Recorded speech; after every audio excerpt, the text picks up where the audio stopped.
This is a true life story of a girl like any other, filled with hope, dreams, and the simple desire to be loved. But one wrong step, one false promise, dragged her into a world of darkness where freedom had a price. Her journey is a reminder that behind every headline of trafficking lies a beating heart and a relentless fight for justice. This is Jamina's story. Watch till the end and share to raise awareness. Jamina Usman had never known love before, not the kind that made her heart beat fast.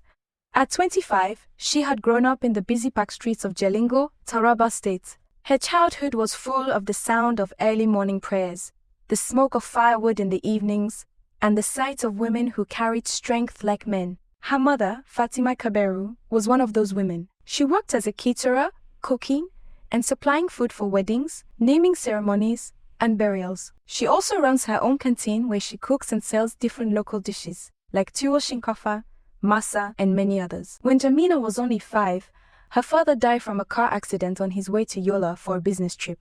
From then on, Fatima Kabero carried the family alone. She raised Jamila and her elder sister Zainab with love, sacrifice, and endless work. Zainab, the first daughter, was bold and outgoing. She had studied mass communication at Kaduna State University and now worked as a field reporter at a radio station in Kaduna. She was always chasing stories, carrying her recorder, interviewing people, digging for the truth. Jamila, on the other hand, was quiet and reserved. She had just completed her final exams in business administration at Taraba State University. She often helped her mother at the canteen packing food, carrying trays, or counting money, but lately, her mother noticed something different. Jamila was always looking at her phone, smiling, her mind far away. Jamila, Fatima said one evening, finish your education before you think of men. Do not let anyone deceive you into throwing away your future. But Jamila had already met Yusuf Bello. It all began on TikTok. Jamila had posted a short clip of herself serving food at her mother's shop. Yusuf had left a comment, "You look like someone who brings peace." She did not answer at first, but his profile drew her in. His TikTok page was filled with videos of wide landscapes, books about business, and deep quotes about loyalty and trust. He looked older, maybe 30, with a neat beard and serious face. His words felt like poetry. Soon, Yusuf sent her a private message. He did not rush. He was patient. Every few days, he would send her a message to ask about her day. He called her queen and my sunshine. He sent her call card when she ran out. Once, he even sent her 15,000 naira with a note, "Buy food and rest, you deserve it." After some weeks, they moved from chatting to phone calls, and then to video calls. His voice was calm, carrying a soft accent. He told her he was Nigerian South Sudanese, living in Juba, South Sudan, where he ran a solar energy business. He said he was building a small house there and that he wanted a wife who was gentle, faithful, and God-fearing. Unlike many men online, Yusuf never asked Jamila for anything shameful. He never pressured her. Instead, he listened. Jamila told him about her father's death, her mother's struggles, and her own dream of starting a shop that sold grains and pap powder for mothers and children. "You are too gentle for such hard struggles," Yusuf told her once. "If you were mine, you would never suffer."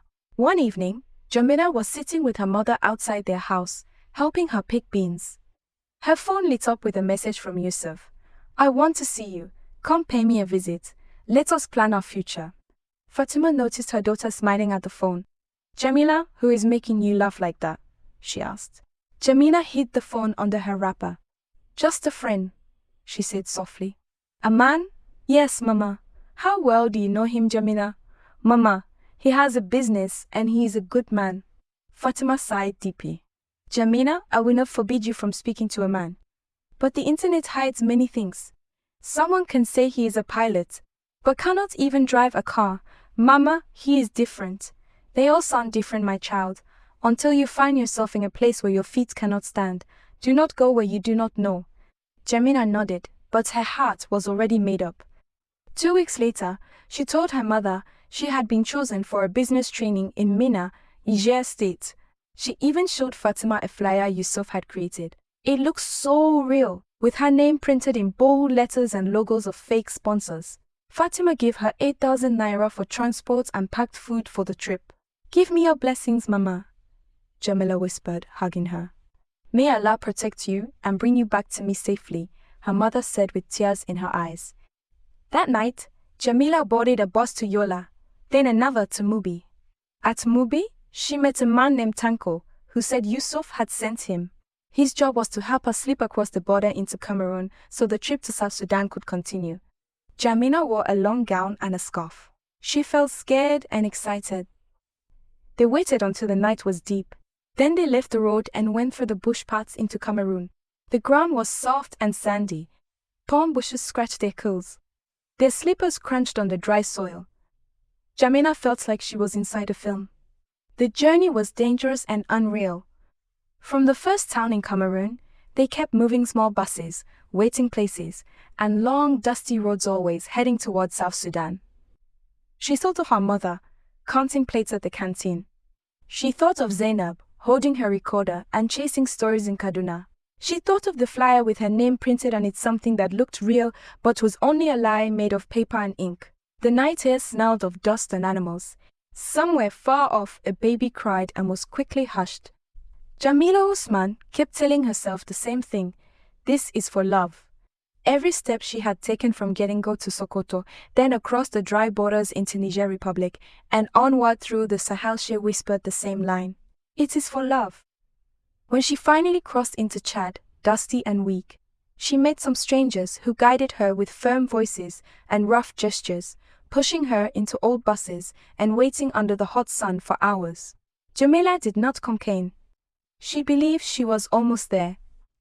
She believed soon she would see Yusuf, the man who had promised her a new life in Juba, South Sudan. After 3 days of rough travel, hunger and fear, she reached the Joda-Renki border, a crossing point near South Sudan. There, in a small dusty market square, Yusuf appeared. He looked exactly like his pictures, tall, lean, confident, with a sharp jaw and a soft smile that made her heart flutter. He hugged her tightly, as if they were already husband and wife.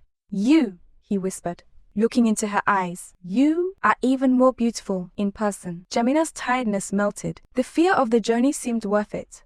She trusted him. Yusuf led her to a guest house nearby. It was a simple place with cracked walls and dim bulbs, but to Jamila it felt safe because he was there.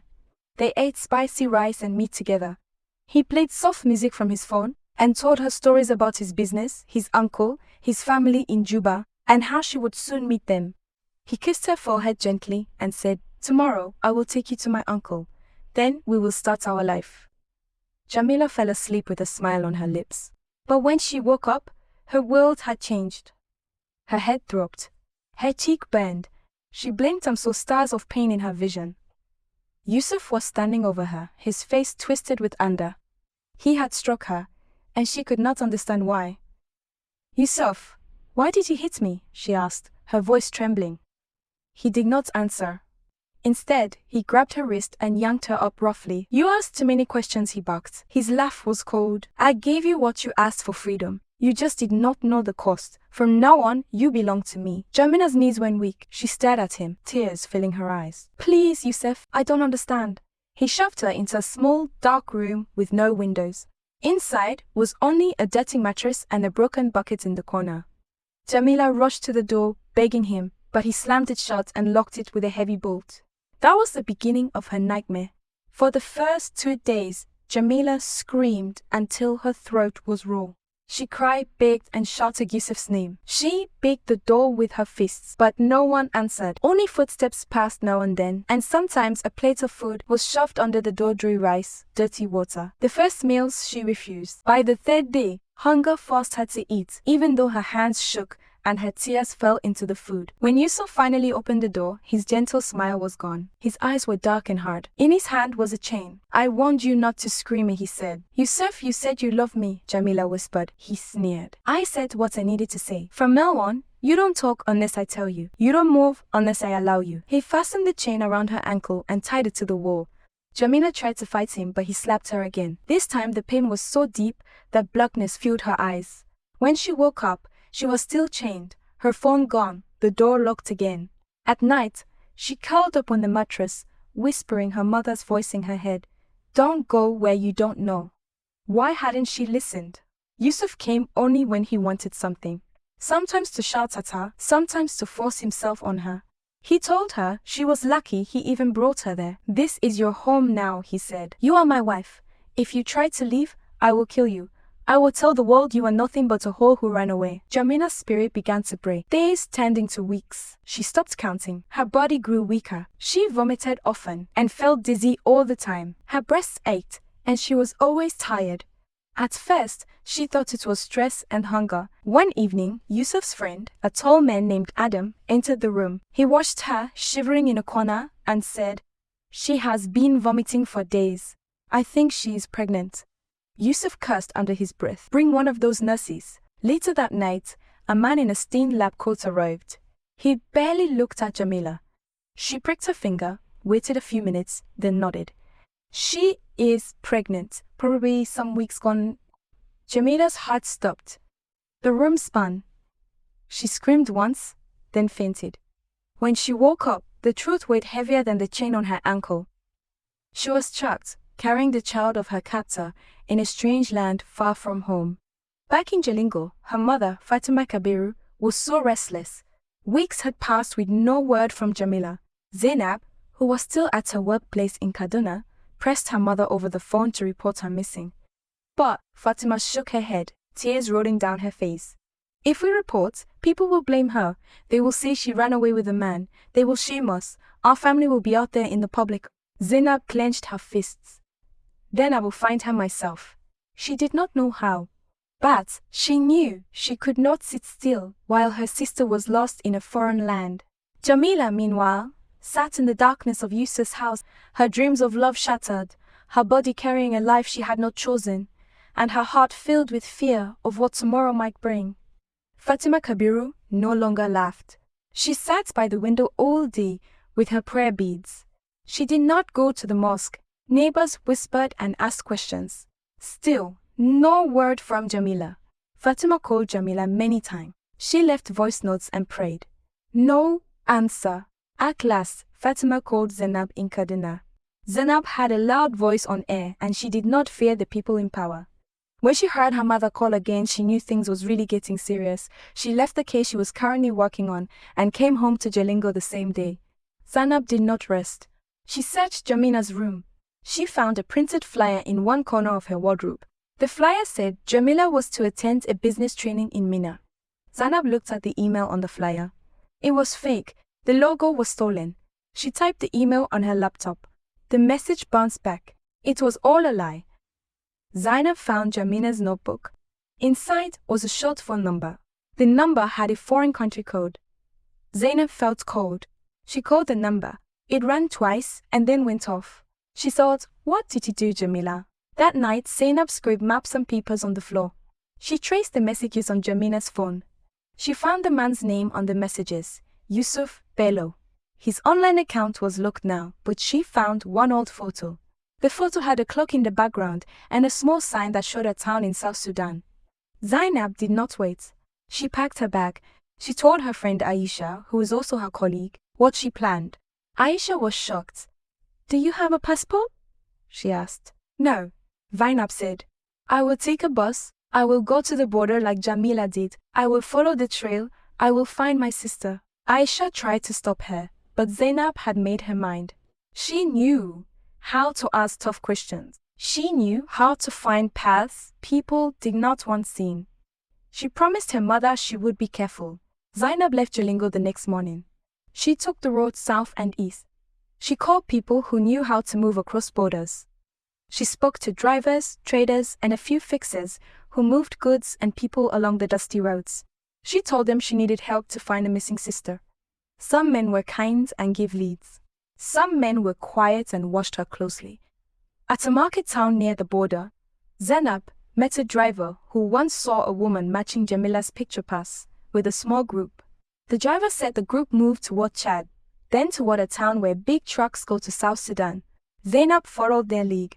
She kept calling her mother. Fatima stayed home and waited, praying each hour. Zainab sent messages and short voice notes. I will not stop, she said. I will bring Jamila home. The border crossings were hard. There were long waits and rough men.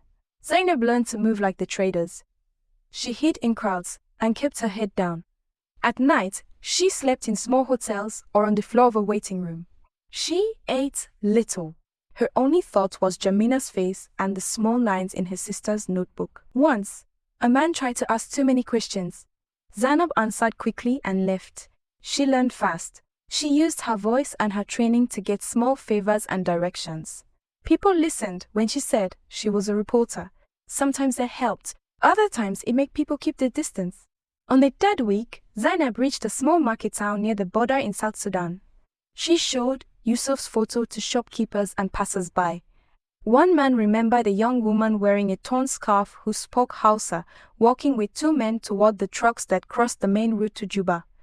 Zainab held the shopkeeper's hands and thanked him. Her heart beat fast. She was closer.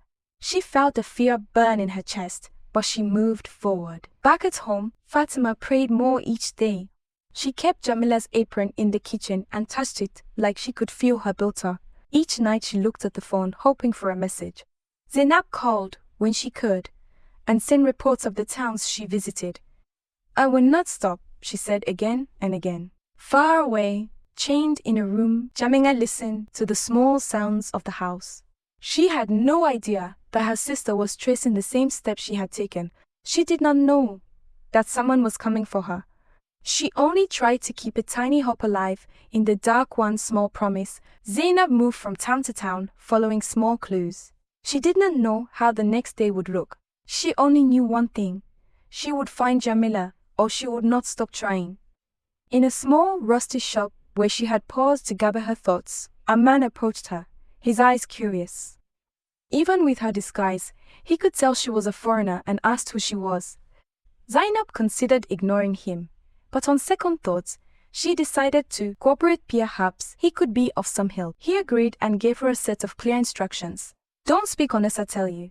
Walk when I walk, jump when I jump. The bush is only 10 minutes, but one wrong move, and we get caught. Understand? I understand, Zainab replied, steadying her breath. Her heart pounded, but not with fear. It was determination. They moved into the scrubland, weaving between thorny bushes and crawling under low branches. The dry earth crunched beneath their feet, and every shadow felt like a hidden threat. Zainab forced herself to focus, telling herself that each careful step, each quiet breath was for Jamila. Finally, they reached the outskirts of Juba, South Sudan. The city smelled of dust, smoke, and the faint tang of river water. Traffic roared in the distance, mixed with shouting vendors, bicycles, and the low hum of motorcycles. The man stopped her outside an old yellow-painted lodge. This is where my work ends, he said. Inside, you are on your own. No one can help you. Remember your instructions. Then he disappeared into the dusty streets. Zainab stared at the locked door, feeling the weight of her sister's absence. Alone in a foreign city, without backup, without certainty, she pulled the scarf tighter around her face and cried. The next day, she set out on her journey without looking back. Zainab's heart pounded as she moved through the crowded market, careful not to draw attention. She kept Yusuf's photo tucked under the folds of his scarf and asked questions quietly. Every answer seemed to stretch time.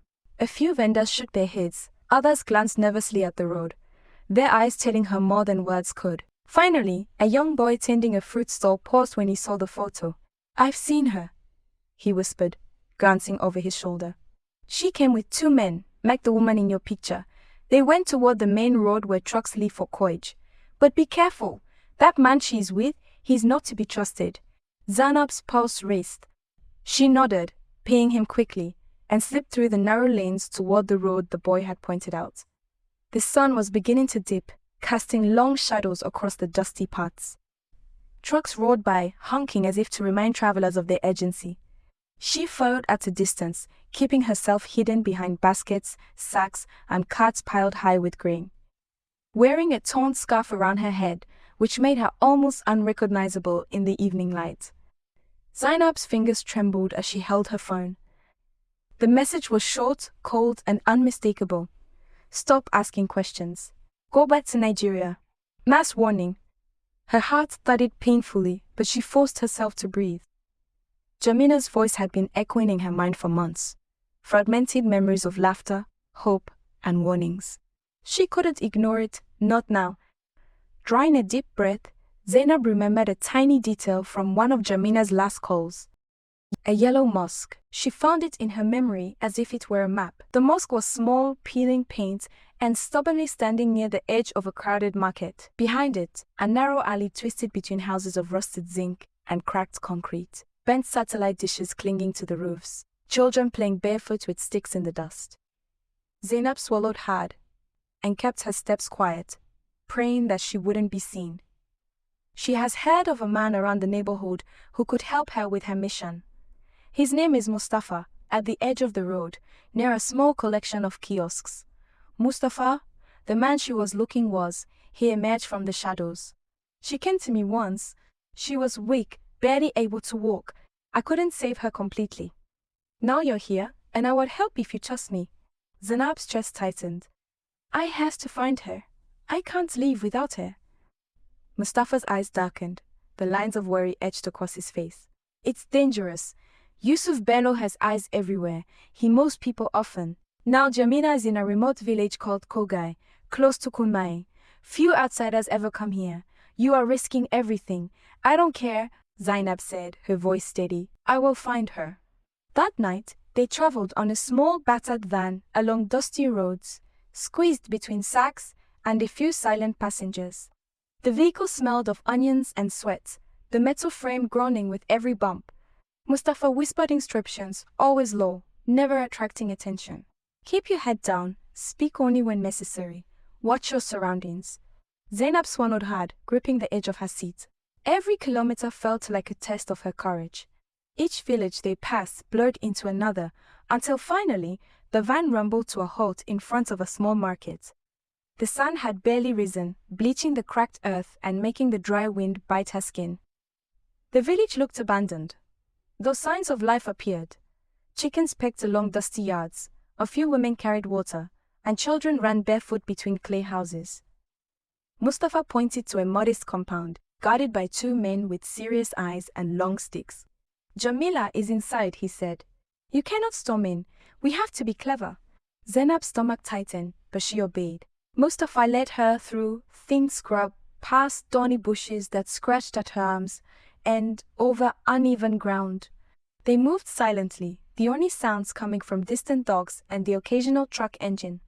Every few minutes, Mustafa paused to check that no one had spotted them. Finally, in the deepening darkness, they reached a small, hidden compound. A tall wall surrounded it, rough and unpainted, with guards pacing slowly along the top. Zainab crouched low behind a mound of earth, feeling her legs tremble, but determination overrode fear. She could see the woman inside the courtyard, tired and weak, yet alive. Mustafa whispered, Wait, watch their patterns. When the moment comes, we move fast.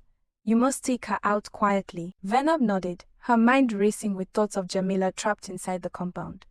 Every step she had taken from Jalingo to Yola, across the rough roads of South Sudan, had brought her closer to this dangerous moment. One wrong move could ruin everything, but she could not turn back now. Her fist clenched, and her resolve hardened. As night deepened, Zainab adjusted her scarf, held the small knife Mustafa had given her tightly, and waited for the guards to shift. Her breathing slowed, her eyes sharpened, and her heart thumped in unison with her pulse.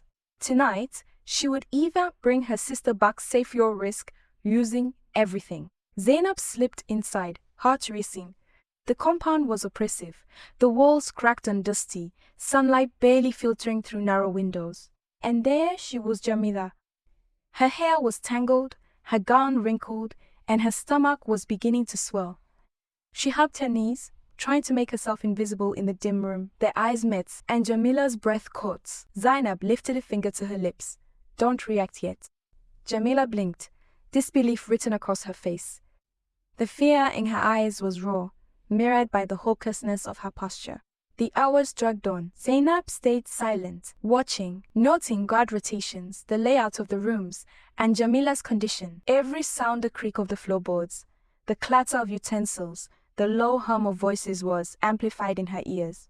She felt trapped, but determination rooted her in place. The room smelled bad, sweat, dirty rags, sadness. Jamila sat on the floor. She did not know if it was day or night. Time felt lost. Sometimes she forgot her own name. The metal door opened. She shook in fear. She thought it was another guard, but it was not. It was Zainab, her sister. Jamila blinked, Her mind told her it was a dream. But the dust on Zainab's scarf was real. The fear in her eyes was real. The way her hands shook was real. Jamila whispered, "Zainab?" Zainab rushed to her. She hugged her tight. Jamila was thin, almost bone. Then Zainab touched her belly. It was big, pregnant. Zainab's eyes filled with pain. She held her tighter. "No one will hurt you again," she said softly. Jamila cried. "I thought he loved me." Zainab shook her head. "It is not your fault, never." In the corner, another girl sat. She was about 18. She looked at Zainab. "You came for her, alone?" "Yes," Zainab said. The girl's eyes grew wide. "Nobody ever comes for us. We should take her too. I can't leave them. They are like me." Jamila begged her sister. The 18-year-old girl raised her head. She said nothing, but her eyes begged. Zainab sighed. "Fine. But one mistake, and we die." They waited. Hours passed. The guards laughed. Then they slept. Zainab moved to the small window. She pressed it. It groaned. She froze. Silence. No one came. She pushed harder. The wood broke. The girl went out first. Then Zainab. She pulled Jamila after her. Her sister's belly made it hard, but they managed. Outside, the night was dark. No moon. They crawled in the grass. A guard coughed near the fire. He sat up. Zainab's heart stopped. He sniffed the air. Then he lay back down, snoring. They crawled faster. At the edge was a thorn fence. Zainab pulled a small knife. She cut one branch, another. They slipped through. The night was heavy and quiet. The smell of dust and dry grass filled the air. Jamila's belly made it harder for her to move fast, but she didn't complain. She only pressed her lips tight and followed. Yetunde, the youngest, slipped out next. She was quick, her small frame making less noise. Then, Zainab climbed out last, her heart hammering so loudly she feared it would betray them. The three of them crawled into the bush behind the house. Their bare feet sank into dry weeds that crunched like bones under pressure. Every sound felt too loud, too risky. Then, a flicker of light. Zainab froze, shielding Jamila with her arm. A voice came low from the shadows. "It's me," Mustafa whispered, stepping closer. His lantern beam lit his thin face, worry carved into every line. "We don't have time. They will notice soon." They moved silently, slipping through shadows, avoiding the main path, crawling under low fences, and ducking behind walls. Each step was measured, each breath held. The village was hostile, the streets unfamiliar, but Zainab's resolve refused to waver. At last, they reached the van waiting outside the village perimeter. Zainab helped Jamila inside, her sister's head resting against her shoulder. Mustafa climbed in and started the engine, the vehicle grunting to life. As the van rolled away, dust swirling behind them, Zainab exhaled for the first time in hours. They were not free yet, but for the first time, the path forward seemed possible. Zainab glanced at Jamila, who was staring out the window, a mix of relief and fear in her eyes. "We'll get you home," Zainab whispered. "No one will take you again." And for the first time, in what felt like months, Jamila allowed herself a faint, fragile smile, clinging to hope amidst the chaos surrounding them. Zainab hugged her sister tightly. When the silence held steady, she crawled out, dragging her sore body through the dark, until the outline of the old mission clinic rose before them. The building was cracked, the sign rusted. A dim light glowed through a broken window. Inside, Jamila sat on a mattress, her hands gripping her swollen belly. Her eyes stared at the door, wide with fear. Every sound outside made her flinch. If Yusuf had traced them, they were covered in dirt, face scratched. They looked like a shadow dragged back from the grave. "We're not safe yet. We must move again," Mustafa said to Zainab, his voice urgent but tired. "There's a safe women's shelter in Reby town. We must get there fast. But we must cross 2 more villages. It will take another few hours." Zainab's eyes burned red. She nodded. "Then we go now." Later that day, the 4 of them hid under a canvas sheet in the back of a truck. The road was rough, every bump throwing dust in their faces. Jamila sat with Yetunde's head in her lap, stroking her hair softly. Mustafa sat close to Zainab, gently tying a cloth around her bleeding arm. His voice was low. "You could have involved the police. This mission was dangerous. You risked everything." Zainab's lips pressed tight. I could not sit and do nothing. I would rather die than live with that. Mustafa gave a faint, sad smile. You are reckless, but also brave. She looked at him, confused. Why are you helping us, Mustafa? You could have looked away. His eyes darkened. He stared at the floor. I had a sister. She believed in a man like Yusuf Bello. He promised her school, marriage, then freedom. He gave her nothing but chains. Zainab's throat tightened. What happened? His voice cracked. She never came back. I couldn't save her. But maybe I can save someone else. Silence filled the truck. The engine groaned forward, carrying them away from the past. At last, the truck stopped. A rustic gate stood before them, creaking open. Above it, a wooden sign read in faded paint, Family Protection Center, Juba. Inside, wrappers fluttered on clotheslines. Children played quietly in the dust. Women sat on plastic chairs, nursing babies, their eyes tired but alive. For the first time in weeks, the air smelled of something other than fear. A short, elderly nun stepped forward when they entered the safe home. Her white uniform was faded.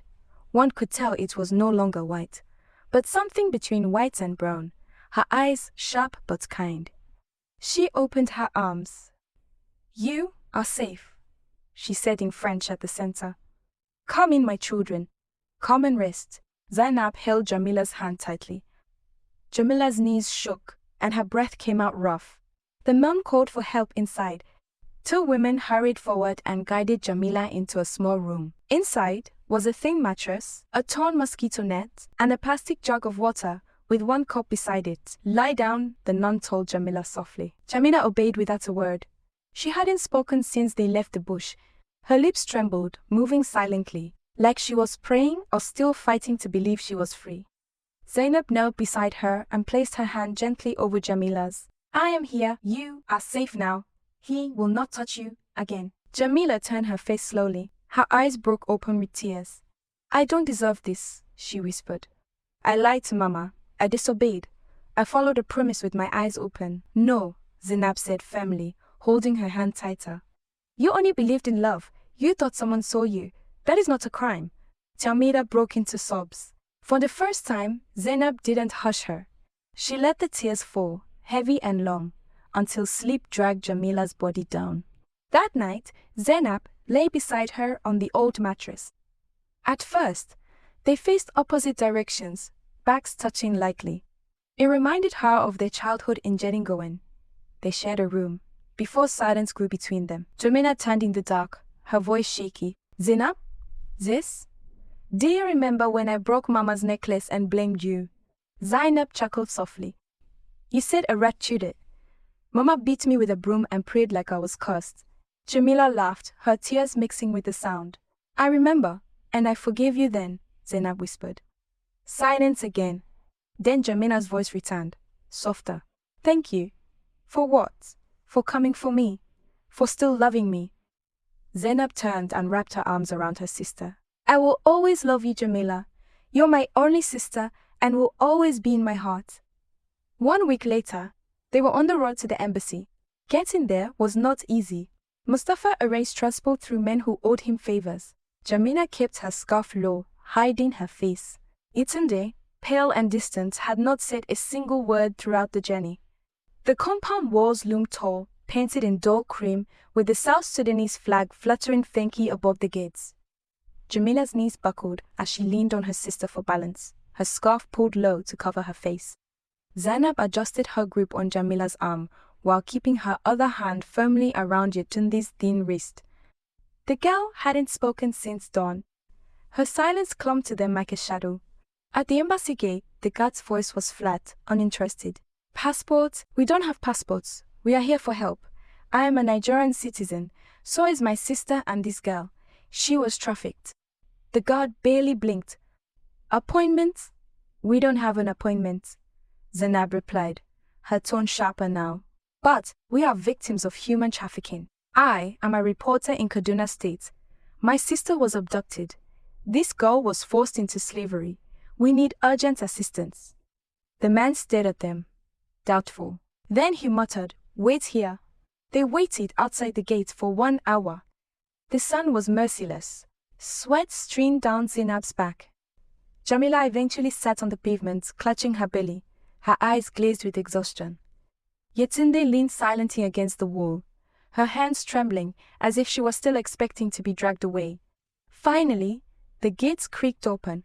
They were ushered into a waiting room, where plastic chairs lined the walls beneath old framed portraits of Nigerian politicians. A ceiling fan groaned overhead, pushing warm air in circles. Staff members walked past with indifferent faces. Some barely glanced their way. After some time, a woman entered. She held a file loosely in her hand. "Who is Zainab Usman?" she asked. Zainab stood quickly. "I am..." The woman looked her over, unimpressed. "So, what is your matter?" Zainab steadied her voice. "My sister was trafficked into South Sudan. This girl too. They escaped. I have audio recordings, photos, witnesses, names. I want to file a report." The woman sighed and adjusted her file. "You will fill Form 7B. Then go to the consular wing. Then we will see if you qualify for emergency travel letters." Zainab's frustration boiled over. Her voice rose, calm but sharp enough to cut the air. "I am a news reporter in a renowned media house in Kaduna. I have a full report with recordings, names, and dates. I risked my life to rescue Nigerian citizens. If this embassy refuses to help us, I will take this story to TVC, BBC Hausa, channels Al Jazeera, every platform that will listen. By Khan. Tomorrow morning, the whole world will know that this embassy turned away victims of trafficking." The woman's lips parted in surprise. For a moment, the room was silent. Then a man in a brown suit rushed in, clearly alarmed. "Madam, please," he said to the woman, "let's attend to them." Within 10 minutes, everything changed.